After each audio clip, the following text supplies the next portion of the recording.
Namaste, Acharya. Uh, my question is from today's session. As you said that the infinite, the absolute, it cannot be in any object of this world, which is all Prakriti. So, since childhood, we have been taught and we hear in religious teachings that the God is omnipresence, omnipotent, or in Hindi we say Karn Karn mein Narayan hai. So, how we can correlate this what we have learned today, and if this teaching is correct that Karn Karn mein Narayan. See, first of all, Gita and philosophy and Vedanta have nothing to do with God. They are in search of truth, not God. These are different things, truth and God. Secondly, all the objects that you look at them in search of something, in search of the truth. You look at all these objects. In that sense, you could say, I'm looking at everything in search of the absolute. To the ego, everything carries a promise, a possibility of the absolute. Hence, the ego keeps running from pillar to post in this world.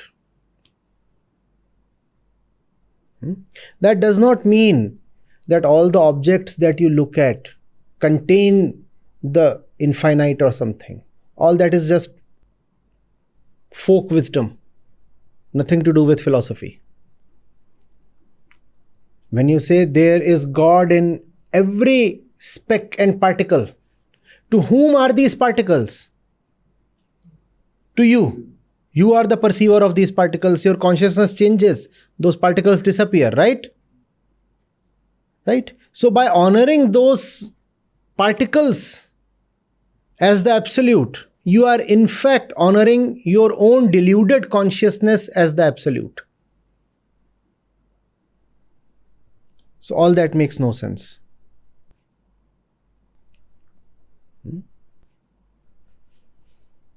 Had Arjun used that argument, Arjun would have said, there is the absolute in all these people I am seeing in front of me. How will I fight them? I cannot fight them. A great problem presented itself to a simpleton disciple. His teacher told him, Kan Kan mein Narayan.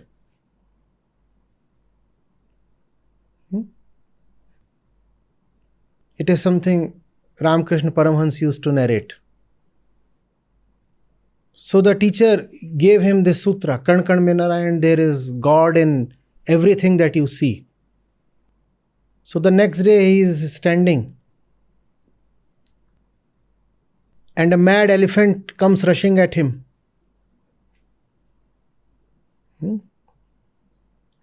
And there are people around who are telling him, just get away.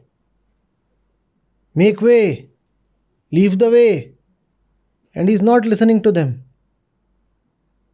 And he's saying, my teacher has told me that God is omnipresent. God is there in everything.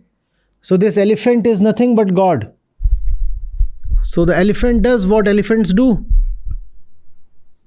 Barely spared his life. He was lucky he was only thrown away, not trampled. With broken bones, when he was brought to his teacher, he complained, you were the one who told me, Kan Kan mein Narayan. Now see what has happened.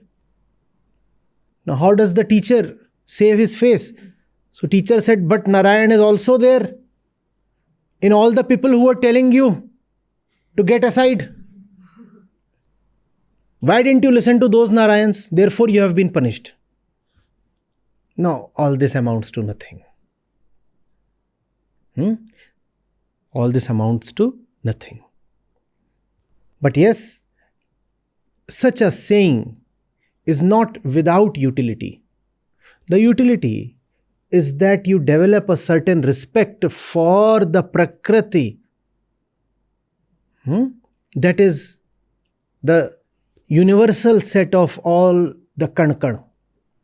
If you say that there is godliness in every little thing around me, then you cannot misbehave with Prakriti, can you? So that has been the practical advantage. Otherwise, in terms of philosophy, in terms of truth, such a thing means nothing.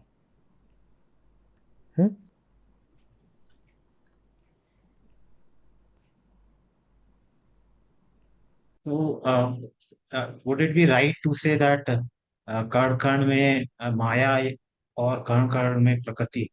Because from the philosophy of neti neti, which we have learned in Vedanta, like we should see whatever we are seeing, we can say that this is Maya, this is not. Whatever you are seeing, just fold your hands and ask it, can you show me the way to go past you? Can you tell me how to transcend you, how to go beyond you?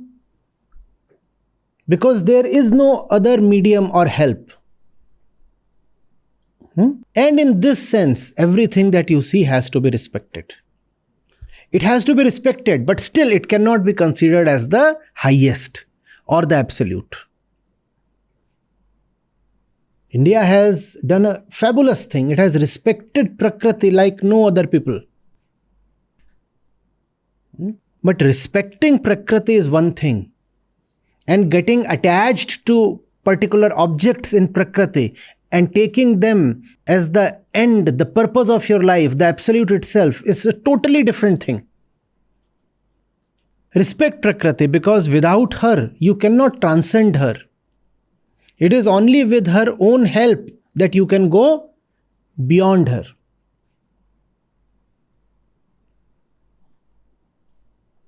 Okay, Acharya, this much understood.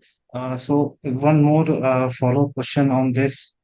From your Vedanta teachings in other sessions, we have also learned recently that you said whatever is the highest which you see, the highest fight for truth, if or whatever the highest you can see and do, just go to that place, work there, and then from there reach to the highest.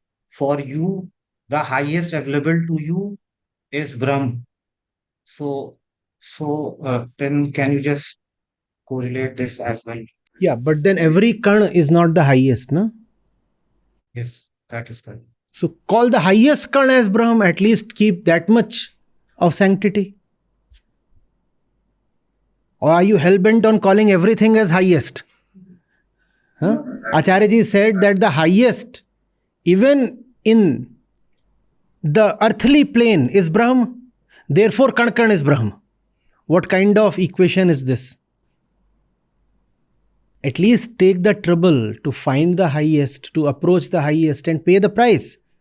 The highest is a singularity. The highest is a rarity. The highest is not Kankan. Kankan refers to all the things under your feet. Are they the highest? Yes. Thank you. Thank you, Sahib.